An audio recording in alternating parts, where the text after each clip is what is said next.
madaxweynihii hore dalka Mareykanka mudane Donald Trump ayaa cadaadis weyn wajahooy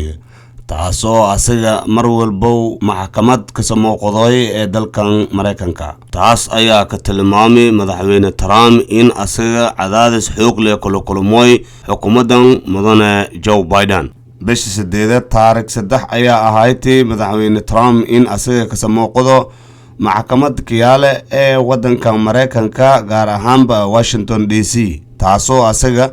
lanka ka eedeeyay in ka dambeeyay dadkii shacabka oo weerarka ka saqaadan aqalka Mareykanka xiliyadii ahayd sanadka 2020 madaxweyne Trump ayaa eedamo kala duwan la ka eedeeyay taasoo la sheegay in asaga markii madaxweynaha ahaay waraaqadooyin oo documentary sir oo ka oranyan wadanka Mareykanka in asaga miniya la bahi haddana may ka sii dayacay email oo dad shacab iskiga kooyo hasi ahaatee haweeney oo markaas ay ka saaciday tintii asaga madaxweyne nagana in ayada farxumeey taasoo ka shubdhiisay lacag markii asaga nagado faday in madaxweyne ka nagado dalka Mareykanka sidoo kale madaxweyne Trump ayaa ka eedeeyay xukuumadda Biden in aramahanayto bunbuniyoyto oo ayada kaliya ka rabta in sancadis la dilo sidii asaga tartanka doorasho oo socota 2024 ka dhig doonta dalka Mareykanka ka qayb galna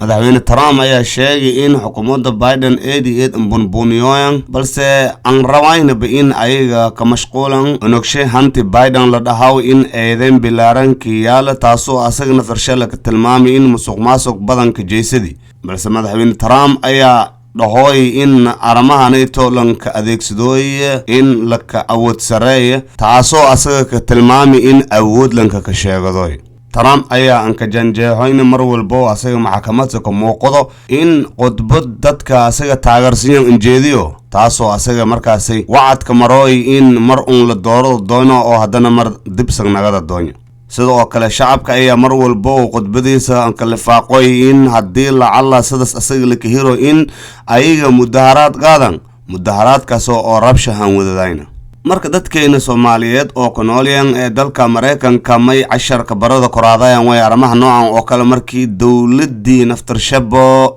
iska qabsadooyan ama iska sheegasho oo awoodeed oo ayaga markaasay istusiyooyan ama aniga power saray ama aniga awood leh maadaama aan xukuumadda gacantay ka jirta adigii oo madaxweyne ahayn ama dawladana aan ka mid ahayn oo wali ka wadankaneeto oo koyta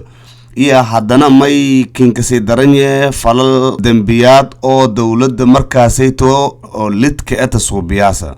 taasoo adiga markaasay iska xaleeyay in dawladda eed walkiinka qabadaasa madaxweynihii oo dalka 4 sano oo soo xukumay oo intii asagna xukuumadda haay wali u Soomaaliya suubi jiray ayaa haddaba sidan cadaadis umaroy ada marka warka inta roog eedan faylahaad lahayd in la ku tusaale qaado waxyaabaha caalamka ka dhiyay qaasatan ee dalka Mareykanka ka dhiyay in qof walba shaashadaasayto indhasi faylan ka hayo madaxweyne Trump ayaa rajeeyay in asaga doorashada 2024 dalka Mareykanka ka dhig doonto in asaga kala tartamo doono madaxweyne Joe Biden taasoo asaga eed rajeeyay in mar sanagado haddana madaxweynaha ee dalka Mareykanka oo dib u hogaami doono balse haddii asaga xukuumadda gacanta ka dhigoo may dhii doono run ahaantii waa aran oo dadweynaha reer Mareykan oo aad ishan ka haayaan aramahaasayto wal ala wali ka sabaha doono faafi barnaamijka dadka Mareykanka ku noolyan oo aramahanayto aan ka warhayn sidii ayagana aan ka warhelan ama dadka inta badan rajeeyo dalka Mareykanka in ayaga kooyan waxyaabaha caalamka ka dhiyay ama qaasatan wadanka Mareykanka ka dhiyay sidii ayaga la socdaan